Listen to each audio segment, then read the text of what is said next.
Thank you everyone for being here, and Tamashi, who is one of my favorite painters, somebody that I've known for a long time, and I'm just so pleased to be in conversation with today.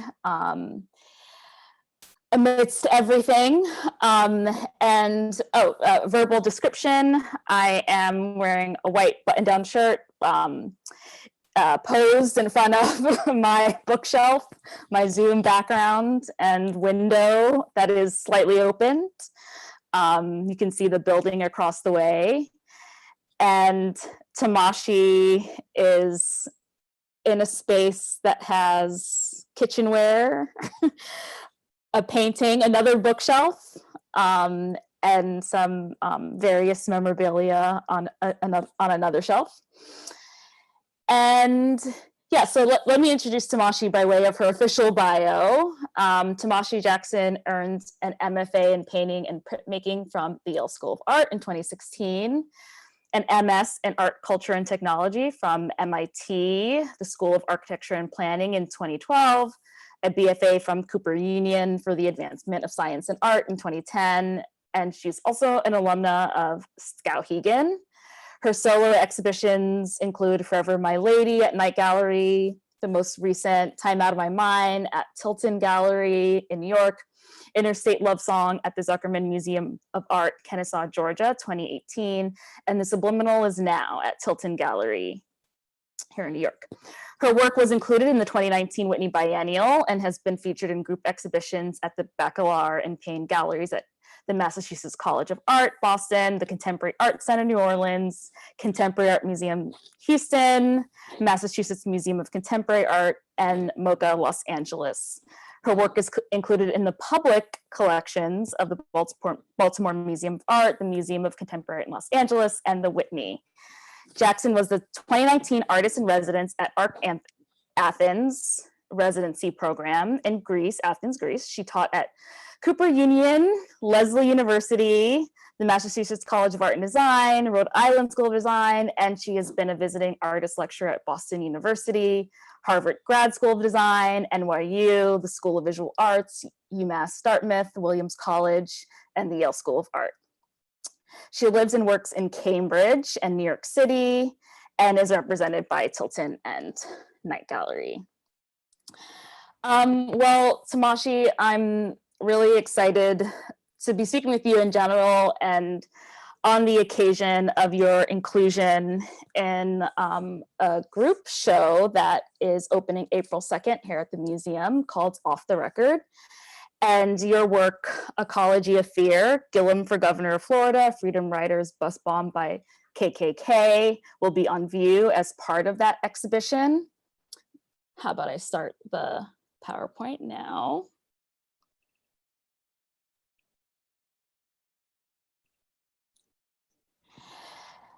And the show, as I mentioned, is called Off the Record, and it brings together work by contemporary artists, primarily from the Guggenheim collection. But I just knew that Tamashi needed to be in the show because of its precept, which is artists who are in some way engaging with mainstream written or photographic documentation, i.e. records, to reveal, redefine, or speak back to the impact that those records have on the world and what they record.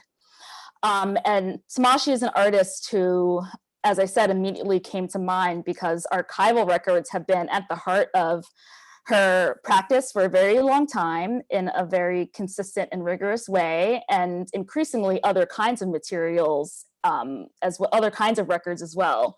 And she's doing so in a way that is bringing together these material histories with the history of abstraction. So with that, Tamashi, first of all, welcome. And my first question for you is this, your work is so materially and conceptually rich. Maybe we could just start with the material kind of specificity. And if you could just speak to us about all that consists of Ecology of Fear. Thanks, Ashley. Thanks for having me. just a quick thank you to the Guggenheim Museum and Public Programs, beautiful people, for facilitating this space. And thank you to all the people that we can't see who've logged in to join us for this fun conversation. Because I always like being in conversation with Ashley about art history, whether it's ours. I mean, it's all ours, right? Like we're all implicated in the shared historical nature of creative production. So this time it happens to be my work, and I love it when we do that.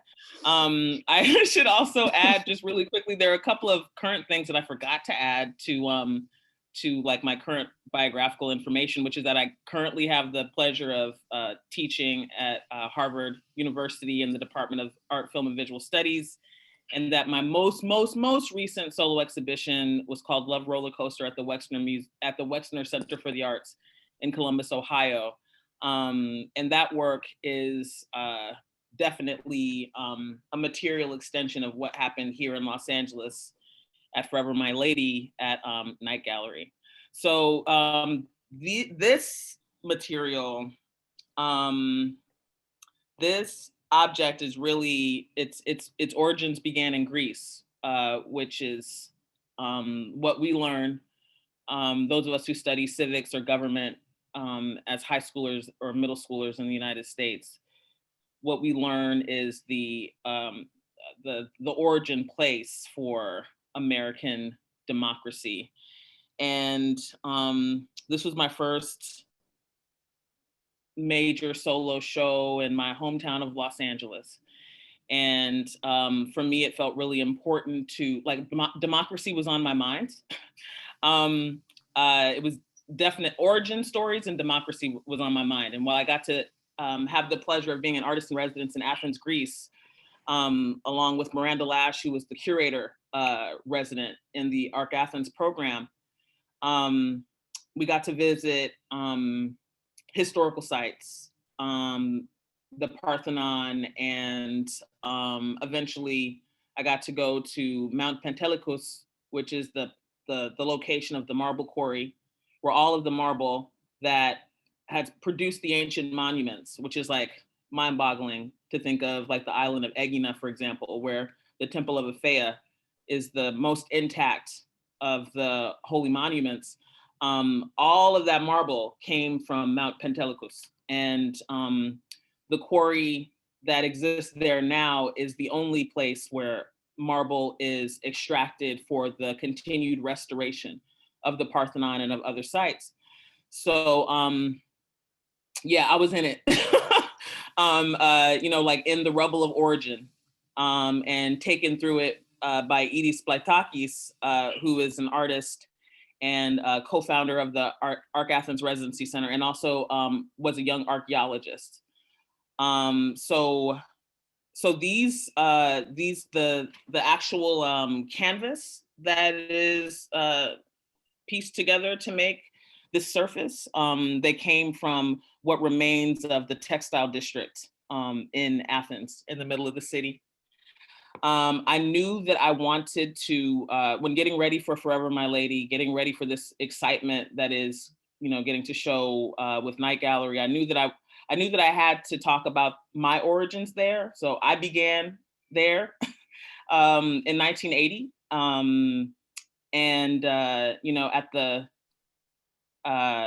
actually, I withheld images that were more family related, but in this show, there are images of collapsed, there are pieces that collapse imagery of the cocaine epidemic of the 1980s that famously swept Los Angeles, and images from my mother, Aver Burroughs's family archive of images. They collapse together to make a cross-hatching and interweaving, which is the reality that we experience, like the ideal and the perverted reality.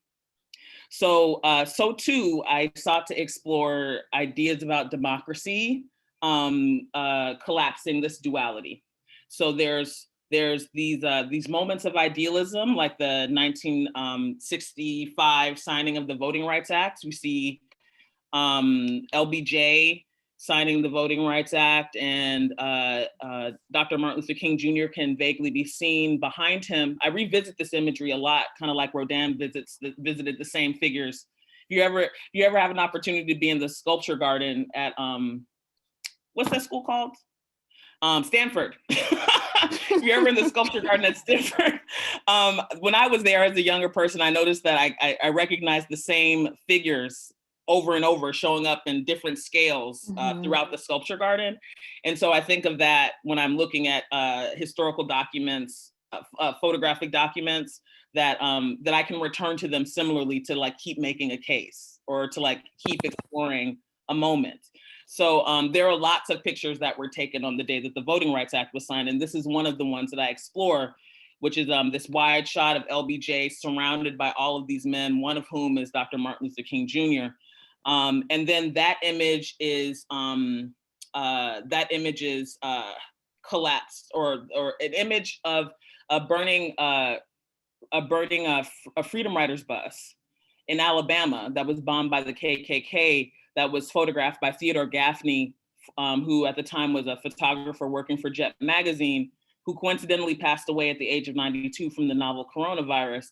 That image shows up in these strips. And as we were talking about earlier, Ashley, these vinyl strips that are printed with archival ink and halftone line, such that a viewer, when up close to this image, has this like, you know, it does what drawing does, you know, like what the copper etching showed us is possible way back when, which is that the simplicity of lines interacting with each other can create the optical illusion of depth and density, or the lack thereof.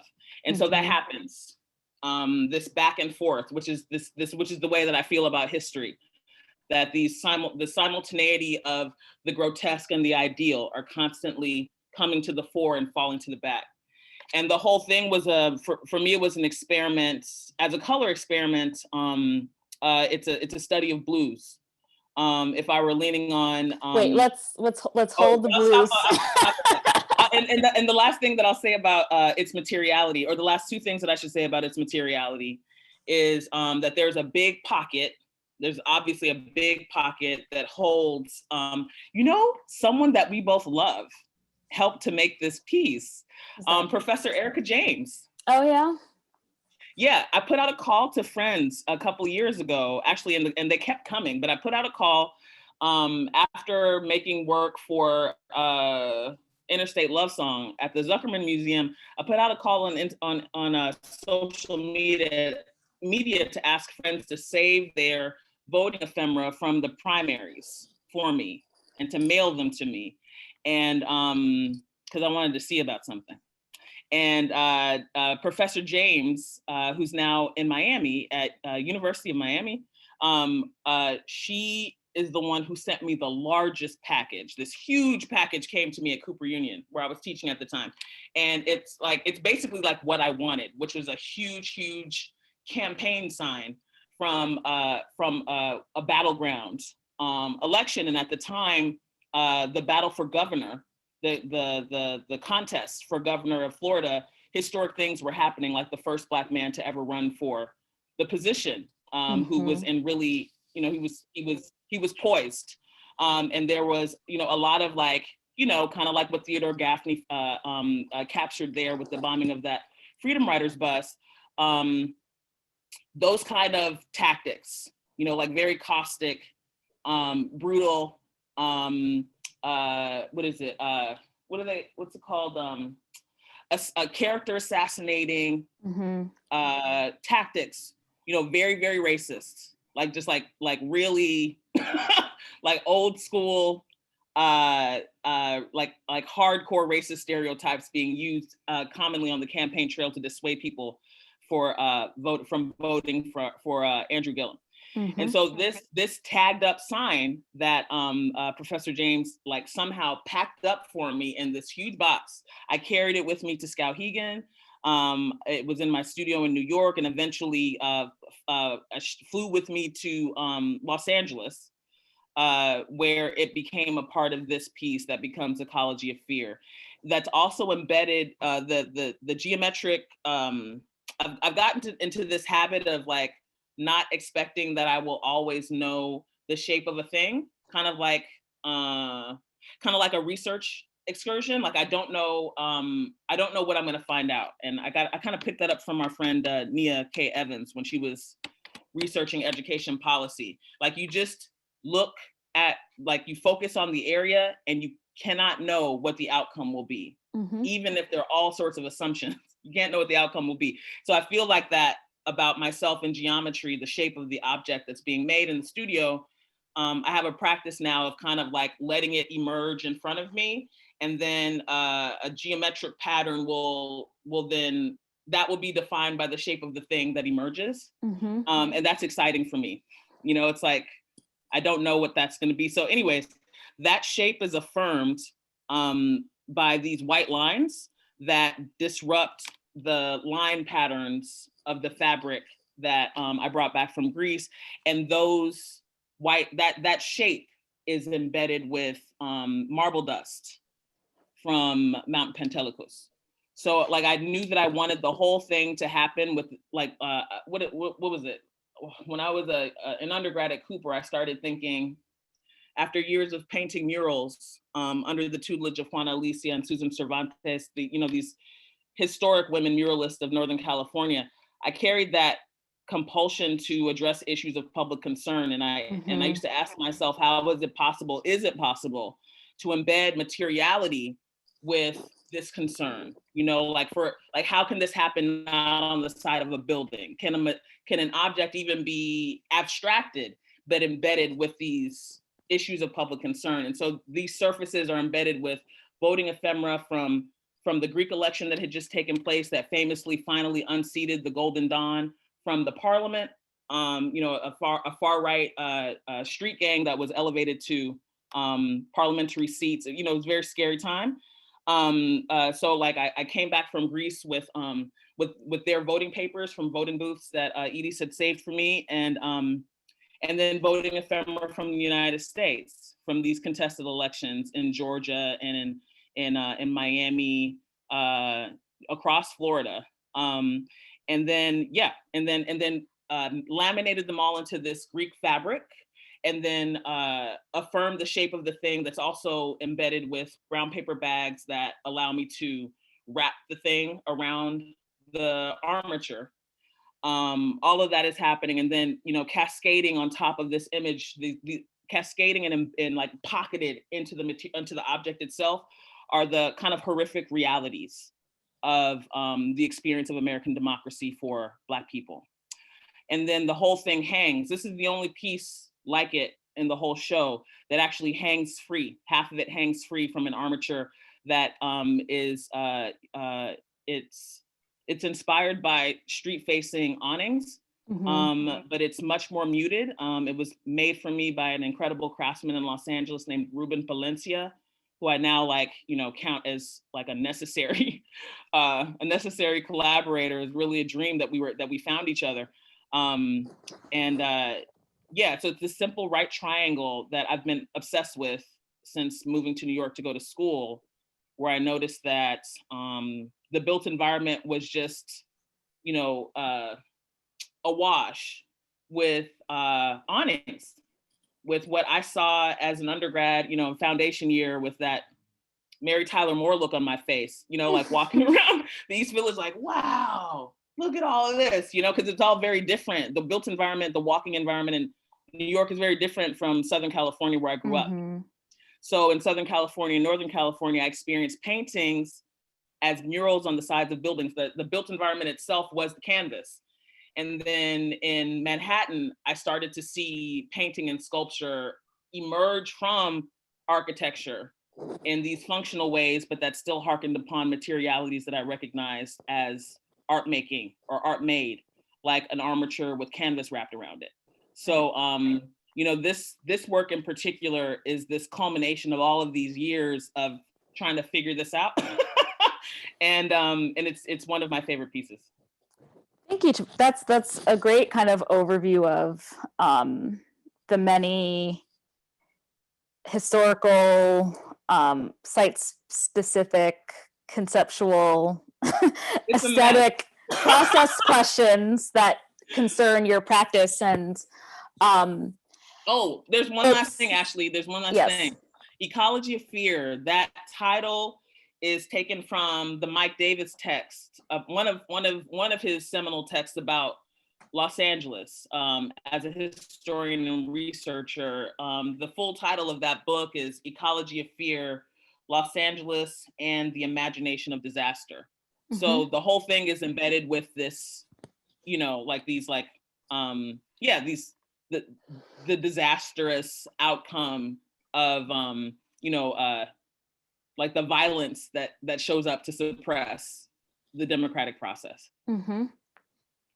And it's a compression of like centuries of history into a space, which is what I think is really fascinating about your move to Greece, which I think the time that you spent there, I'm not even sure you could have anticipated that it would be this kind of like originary point for a question of US democracy that has long concerned your practice. And going kind of like taking a step back to see how you arrive upon Ecology of Fear, and not only the subject of Ecology of Fear, but the way in which you're working now.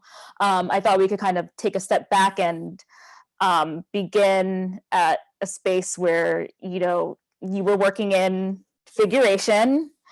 Now your work is within the realm of abstraction, though significantly, especially with the archival images. Like figuration is always there, it's just recessed, or it's visible to different degrees within the abstract practice. But I'm wondering if you can take us back to grad school and how you kind of made a leap of faith towards abstraction, really, coming from having a muralist background. I think with this work, you're already kind of beginning to see little inklings of abstraction.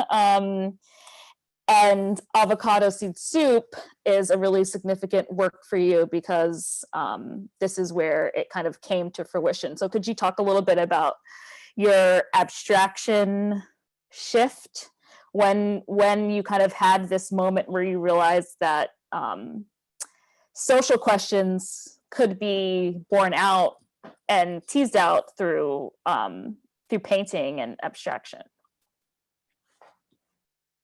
Mm-hmm. Yeah, this is a big, these two that you have paired together, that I should tell the audience, we did not, I did not plan that. But I love when we get to do stuff like this, especially being that we haven't like seen each other like physically in a year or more, because I was traveling so much before this began.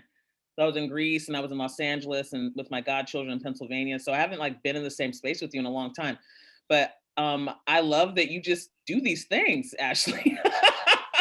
I just send you some images and you like pair them up in this way that is kind of inherently chronological. And it's not just, I don't think it's just because, it's clearly not just because of the dates attached to them, because we just started with, anyways, I just think it's funny because if we go back to the self-portrait emerged after my 2 years at MIT in the School of Architecture in the program in Art, Culture, and Technology, where I was juggling lots of ideas about materiality and use and futurity, and like practicality. Like I was really like bracing myself and gearing up and was excited to make a possible just like full leap into architecture, into building technology, to turn these sculptures I left Cooper Union making out of discarded plastic bags. Anyways, that's a whole nother. I just thought. Anyways, the thesis that I ended up producing to complete that program was focused on informal economy. I'd taken a class at the JFK School of Government at Harvard, and with Martha Alter Chen, who's often referred to as the mother of the gray market or the black market. She's like she's one of those go-to academics when like in every 5 or 7 years, there's this like uptick in journalistic narratives about informal economies. She's always the person that people go to. And I got to study with her, and I realized during that time, as like the only artist in this classroom, that we were looking at informal economies all over the world. And some of the patterns that emerge historically are that it's largely Black and brown women, or even Black women who don't identify as brown. So like, there are like all sorts of, there's Afro-Indigenous or Afro-Latinx populations that in their social strata, just it's a lot of Black and brown people who, and largely women and femmes who are like the backbone of this informal economy that holds up the formal economy. And they work without social protection. And they are the people, they are the populations wherever it's happening, be it, Filipino women in Dubai, or mestiza women in the cities of Peru. Those are the populations that absorb punitive responses from the state for operating informally. So anyways, I realized that in looking at all these white papers and all this research and stuff, I started to recognize a pattern from my own family of informal labor that just never got talked about. Because my elders in California and in Texas had been domestic workers like their entire lives until they retired without Social Security. They owned their homes because they bought them in cash, but they had no social safety net for all the years that they worked for people who got to enjoy avoiding taxation. So that's what the thesis was about. And then I graduated, and I didn't end up going into building technology. And I was like, what am I doing with my life? And I had like 2 years to kind of like figure that out. I didn't know what was going to happen next, really. But I started looking after children. Nia suggested that I look after children in the area. I was so broke, I couldn't afford to work for anyone who lived in Boston. I sought families who lived around this area of Cambridge where I could walk. And I ended up with 3 rather international families: a British family, a German family, an Indo-Canadian family. Those were my people. And I took care of their kids, and we made art together, and I made up songs with them. It was very Sound of Music. And I was very, actually, like, I was very cool with that. And then at the same time, I was working, this is not what I expected to tell you, but I'll wrap this up. I was working for Otto Pina, which was really important. He was one of the most supportive figures to emerge from my time at MIT. Another thing that I couldn't have expected. His longtime partner, artistic partner and wife, Elizabeth Goldring. I ended up working with them as a student documenting a workshop with Robert Wilson in the MIT Office of the Arts, this workshop that happened. And I unexpectedly got a call from Otto and Elizabeth during my like existential crisis, inviting me to come back and continue to work on the project with them. And that worked out well. And then they took me to Europe with them summer 2013 to be one of his assistants in what would be one of his last trips to Germany to produce his like first solo show at the Major Kunsthalle in Berlin, and the one of the last show that he was a part of for Zero Group in Paris. And it was great. And then I came back to the United States as George Zimmerman was acquitted for killing Trayvon Martin. And I felt sick like all the time. And what I learned from Otto, who, on our train trips between Germany and France, who talked to me about his commitment to peace, about what it was like surviving the war, why he created the Zero Group, why drawing was always important, even though a lot of people knew him for the light ballet and for the sky art, or for his pedagogical practices at Center for Advanced Visual Studies at MIT, that it all came down to drawing. That if one is left with almost nothing, one is still responsible as an artist to produce something. And so I came back with this broken heart, a fistful of euros, and like feeling sickened being back in the United States at the devaluation of this Black child's life. And so I was like emotional and I had to make something. So the first thing that I made was that self-portrait. And Mhm. that became a series of portraits of myself and other women that I recognized from around the area who were domestic workers. So initially like the foil paper, these are all foil papers that I collected from the snacks that I was charged with preparing for the kids I took care of. Because I felt bad throwing them away. Like it felt like there was something good that was supposed to happen with them. And so all Mm. of my families got into the practice of just having a collection in the kitchen of these insulated silver wrappers that I would come around and collect every week. And so I just, I had leftover Mylar from printmaking at Cooper, and I had all this stuff, and I had this heavy heart. And so I started where most artists start historically that we learn about, with myself. Mhm. And then so the foil wrappers at first were just touching the areas where I felt the most sick. And then I started to see emerging a figure. And then it occurred to me that I was, using the material product from these children that I was caring for, and I was caring for them as if they were my own.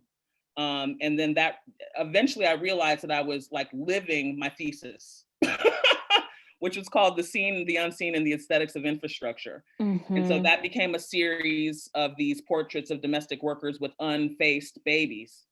And then once my bedroom was filled with those, I realized I wanted to go to Yale to talk about painting again.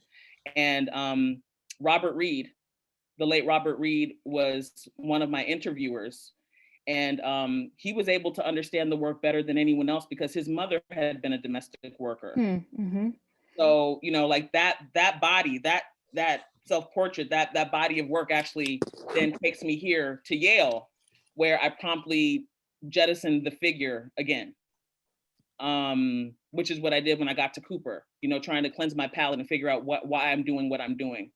And this is avocado seed soup. I was researching, Trayvon Martin turned into Ayanna Stanley Jones and Tamir Rice, and Nia at the time was working on the education committee as for the NAACP Boston branch, the nation's first branch. So it's like a lot of people. We all have a story. A lot of us have a story. Where were you when George Floyd was killed? Like, where were Mhm. you when you found out that, first that Trayvon Martin was killed with such brutality, and then that his killer was acquitted?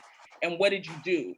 Like, what did you feel compelled to do? So my best friend, the policy wonk, joined the NAACP and promptly joined the education committee. And so that led me to follow her around and learn about what was happening at the time, which was an effort to defund what remained of school bus service for public school students.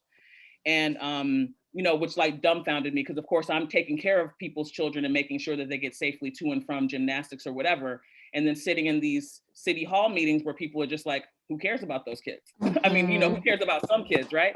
So when I got into Yale, I knew, bringing what was great about being at MIT and at a research institution, I knew that I was going to bring with me a more confident, self-aware sense of research methodology. And I was going to enter the space not knowing how things would look. Like I didn't know what the material outgrowth would be, but I knew that I was going to go there, go directly to the law school, go directly to the library, because I did not understand anything about Brown versus the Board of Education, Mhm. which is what Nia's real life experience here in Boston showed me. I didn't understand that there were multiple cases. I didn't understand that there was a multi-generational effort to undo all of those gains. And that's what we were seeing in action. So that's when I wasn't researching because like I had to, finish the thesis. Now I'm going into this with my own questions, like with Right. real questions. And so that took me to Houston, Texas, which is the site of Thurgood Marshall's first successful case of school desegregation, Sweat versus Painter. I was being guided at the time by a brilliant attorney named Matthew Kreger, who at the time was working for the Lawyers Committee for Civil Rights and Economic Justice, and who had worked for the NAACP LDF.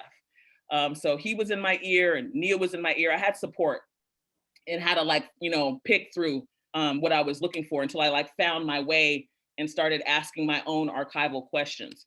And so I got to Texas and went down to the library in Houston, and the librarian had nothing for me. He didn't know who Thurgood Marshall was. He couldn't. There was no stock of images from the Klan rallies that happened during that time, or the sit-ins, or the teach-ins. Nothing.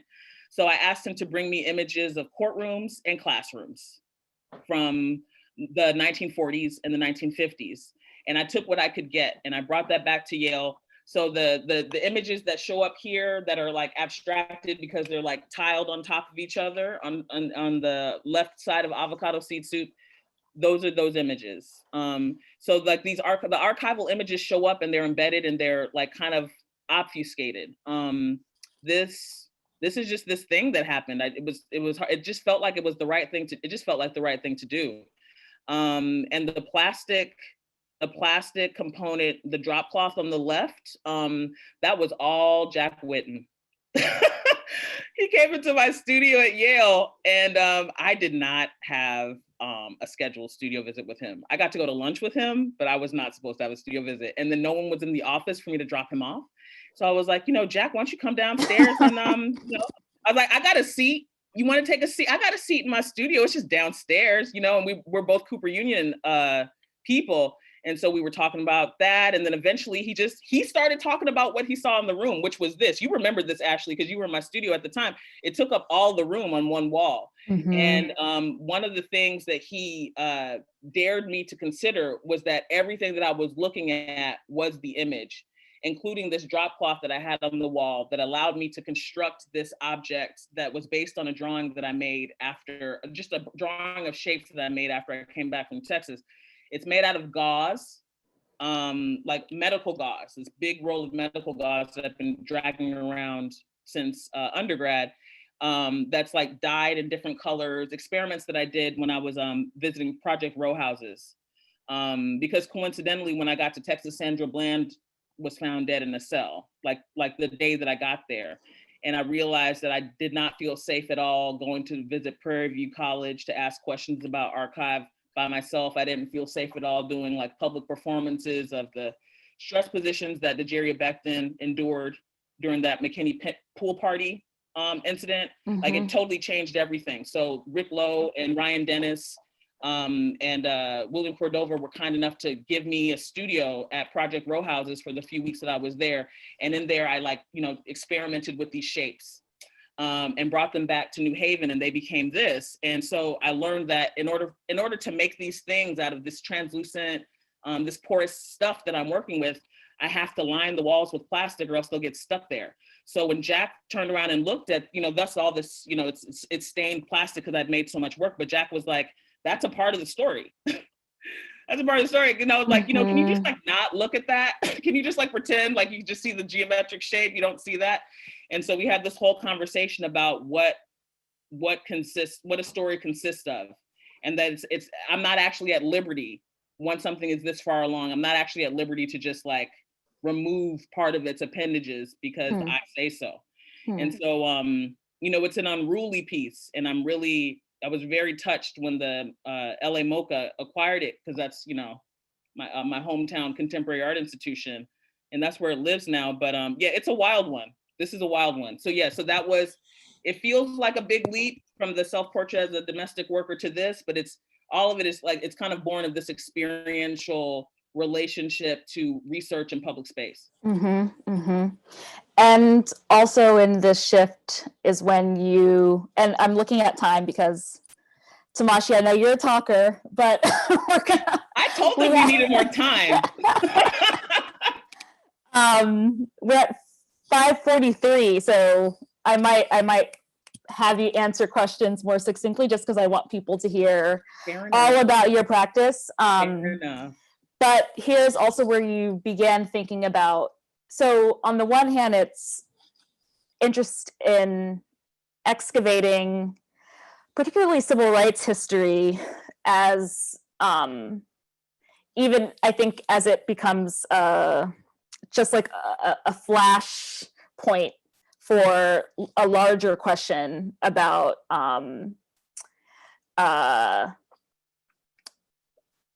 Black Americans, specifically relationship to the state, oppression by the state. And then interestingly, as we already said, with Ecology of Fear, it kind of like draws that history back. And with Avocado Seed Soup, you're beginning to think about like the question of figuration, the question of abstraction, with these archival images, the enmeshment of the image within this kind of larger plane that's thinking about color, which is what I wanted to ask you about next. So also at this time, you're thinking about color theory as this other intersecting point for your practice, which is clear here, but if you could talk a little bit about how color and color theory became another kind of conceptual space to be thinking about these larger tensions of American society.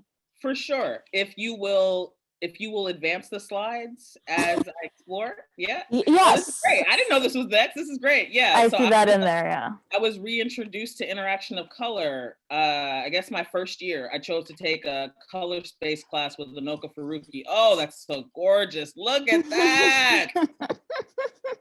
Look at that. Oh, God. Jesus. Woo. Yeah, so yeah, I was studying interaction of color while I was studying these transcripts from the Brown cases, the narrative history of Brown versus Board of Education. So actually reading the in-court transcripts and seeing all of these references to color as people and this like obsession with separation. Oh, that's a good one too. States' rights, Brown et al. Versus Board of Education of Topeka.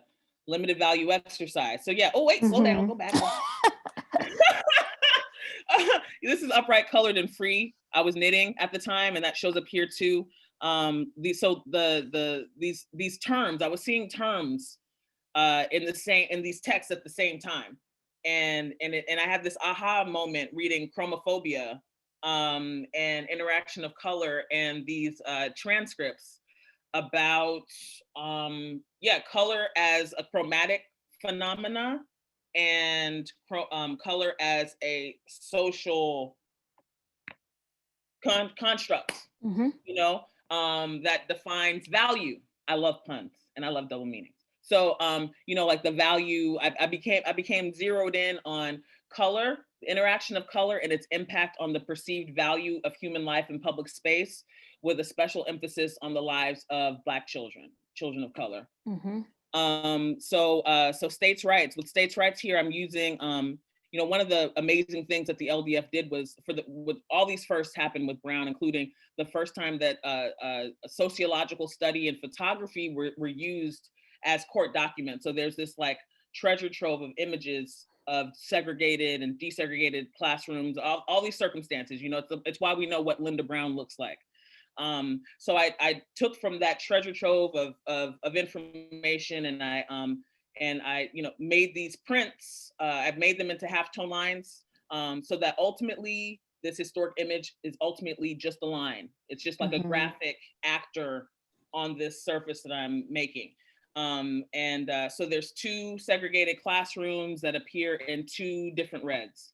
So like one of the things that we practice when we're studying interaction of color is creating limited value exercises, attempting to make two colors look like one, or making one color look like two, initiating vibrating boundaries or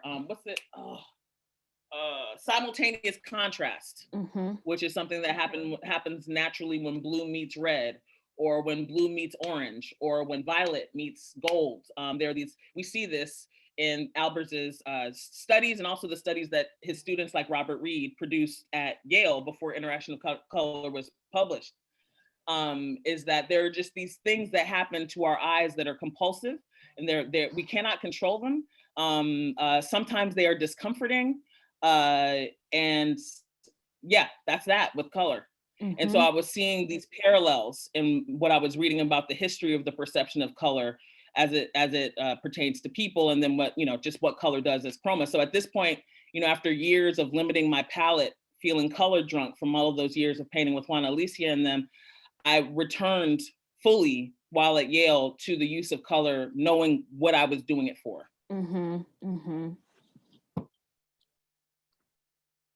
I love this piece. This was fun. This is Interstate Love Song, Friends of Clayton County Transit, Pitts Road Station Opposition. So it's doing some of the same things that States' Rights is doing, collapsing strips, these Mylar strips, acetate strips, just practical stuff that gets used in a print shop. Mhm. Another limited value exercise, making two colors look like one. Images of white suburbanites. These are images taken from Georgia State University archives. Suburbanites in the 1980s protesting against the expansion of public transportation. People who were from in or around Atlanta know this story very well. I didn't know it until I went there. That transportation is hotly political, like who can be moved and how and where and how far out. And that having been a function of this like long history of attempts to formally maintain segregation.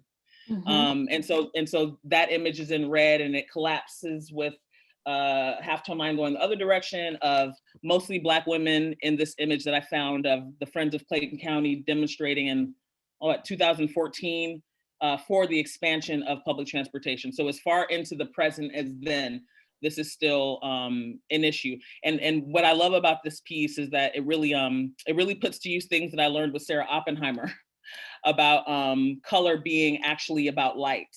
That color is about light. That really like blew my mind. Like literally, I felt like new pathways in my brain were being when we talked. And so the artificial light of the gallery pushes through these prints, these acetate strips, and projects these two reds onto the wall underneath the awning that was salvaged from the streets of Atlanta. And so for me, this completes my argument about a relationship between sculpture and printmaking and painting. This actually functions— And public space. And public space, yeah, it does it all at once. It actually functions as a painting because color is on a wall. Right. So, oh yeah, it's definitely painting. That's we won't quibble with that. Moving ahead here, other examples of that's a good one because those are the images that it's like the Rodin reference of earlier. This is when these images are being used over and over again in this body. So that's now you can actually see. This is one of my favorites because it's a really, really simple interaction of these two reds. This is like this is a perfect color study. It's one of my perfect color studies. And this is when I was first starting to use brown paper bags. Back in the day I used plastic bags, and thank goodness they've finally been outlawed commonly here in Massachusetts. So we have this stockpile of paper bags that I began to use because it's porous and I can turn them into other things. So they've kind of like shown me themselves over the years, but this was one of the early ones. Yeah. Sideways T shape. And then this is belongs to the Whitney now. Hometown Buffet, Two Blues.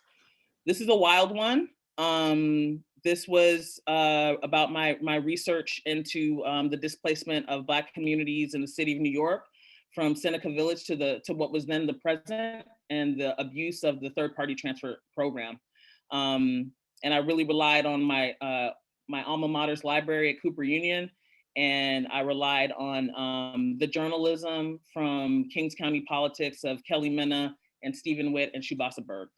So their headlines show up as buttons embedded in the piece, along with images that I found of the The Park and the People, the 96 book published by Cornell University Press, the first book ever documenting Central Park to ever acknowledge that Seneca Village was there. And it's the demolition records show who owned property there. So that shows up in buttons over here on the left too. Yeah, it's just one of those pieces. I love it. This was at the VCU, ICA at VCU. This is when this was all like real practical stuff. This was for the Great Force exhibition curated by Amber Seva. And yeah, I thought I was gonna draw, something I didn't talk about was like, back when I was making my thesis for MIT, I'd started doing these window drawings. on public facing windows of domestic workers on street facing glass. And then when I would finish the drawing, it's drawing with oil sticks, totally something I picked up from Joan Jonas, drawing and erasing or wiping away. So I would wear a princess cut domestic workers dress that I found in New York, like the ones that my elders used to wear. And when the drawing was done, I would immediately start cleaning it. And my purpose in public space changed like that. So Amber and I had been talking for a while about me coming there, and I didn't know what I would draw. This is in Richmond, Virginia. I'm not from there. So I'd heard about these Confederate monuments. And so the idea had been for me to come there and draw Confederate monuments on this glass and then spend whatever time it took to wipe it away.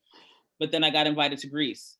And then it no longer made any sense for me to do that and to leave something as horrible as that for the community to see for however long until I came back into the country to remove it, or hired people to remove it for me. All of it conceptually just started to eat itself. So we repivoted when I got there and had conversations with the janitorial staff and other people who were actually from Richmond, and asked them who they would like to see, who were Richmond heroes that they would like to see.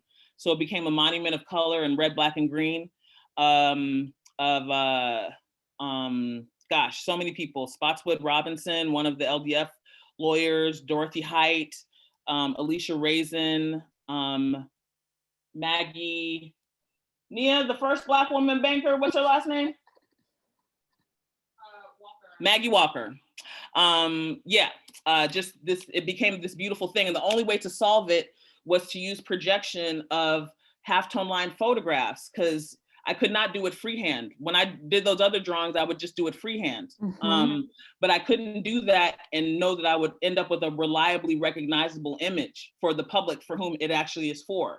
So that's the first time that I did night projections with the help of Andy and other people at the VCU and my two amazing assistants. And we made these halftone lines. And that became the solution for transferring large documented images in the future, or what becomes Ecology of Fear. That the halftone line covering the entire surface, that came from that, like this. Or I know we're like done, but if you go back just one, there's a restraint of pen and tongue. That's a favorite. That belongs to the other one belongs, this one belongs to the Studio Museum.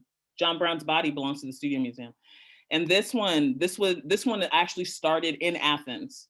So that was like after VCU, piecing things together in the townhouse at Atopos in Athens, and using their projector at the very end of my trip there to start transferring these halftone lines. And this being another image of King now receiving one of the pens that LBJ used to sign the Voting Rights Act. So the VCU project was actually pivotal, because then it brought me back into figuration forward, but still through the use of line, of geometry. Yeah. Yes, that's a great kind of full circle, in that with the halftone, you get a larger picture, but paradoxically more diffuse. And so it's able to cover greater spatial ground, even as it kind of like recesses with the other components of the painting. And we're coming towards a close. I did want to ask about Ecology of Fear, is if you could talk a little bit about the blue. This work is a little bit more occluded, really. You can kind of make out the record, and then in some ways the inclusion of the campaign sign is like the indexical thing, but that's balanced by this kind of really expressionist plane that's the surface is much more kind of expressive than even other works in this series. I'm wondering if you could just talk about that blue. It might feel that way because one of the things that I learned from doing those window drawings, I had been invited a number of times to, Edwin Ramaran curated me into Art in Odd Places with the Ed Woodham's public art project in New York City. And I did window drawings and cleanings multiple times. What I learned was that something really beautiful happened in the mess of the diffused, the broken down oil that's just like moving around the glass until I can wipe it all away.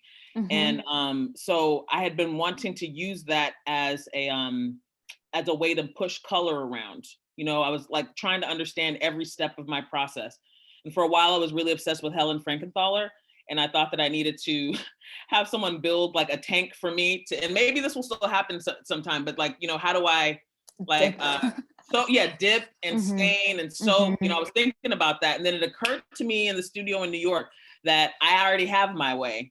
And so I took that into the studio in Los Angeles. And once the surface was constructed to my liking, I then knew what to do. I knew that I needed to wash it with a blue, and then what is it? Paint the negative. I worked with Anna Rosen on this. I'm sorry, with T.G. Rosen, one of my fellow Night Gallery people, helped me with this. We painted the line work together, and so this is one. I think this is the only one that the whole image shows up as we painted whites out. I don't know how to say this better, but the blue was stained and then we painted the relief, you know? So like in some of the other pieces, we're painting the dark color of the halftone line or the black of the halftone line. And this one we pulled the image out. So it's like smoke. And then, you know, the whole thing wasn't finished until literally the morning that we hung when my gallerist brought the prints from that Dugal Image Solutions printed for me in New York. And then I figured out how the strips would be placed and which ones I would remove and which ones I would keep. And so this is what happened. So it becomes a study in 3 blues: the blue of the burning bus, the blue of the signing of the Voting Rights Act, and the blue of the disfigured Andrew Gillum for governor sign. 3 blues and 3 blues histories at the same time. Thank you, Tamashi. We're over time, but I do want to, I'm like prolonging. I do want to ask the one question that came in, and it's about the recording of the tragedy of history by way of thinking about Guernica. And yes, this brings us back to Off the Record, which is opening April 2nd, and you can see this work in person. How much are you motivated?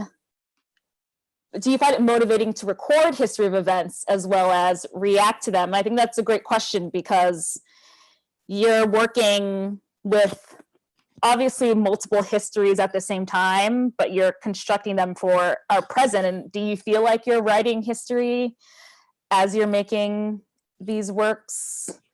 What is your relationship to your practice of being a record keeper of a sort? I don't know. I mean, I feel like it's all there. Yeah, like what the question asker said. I'm interested in understanding. I just think that there's like a lot of things that I don't understand. And so, and the, you know, like watching the contemporary Boston busing battle happen here, you know, quietly, you know, the battle that happened in the 70s was loud. And it, you know, I knew as a child that I was like afraid to come here because of those images, you know, and what happened in 2014 was very quiet.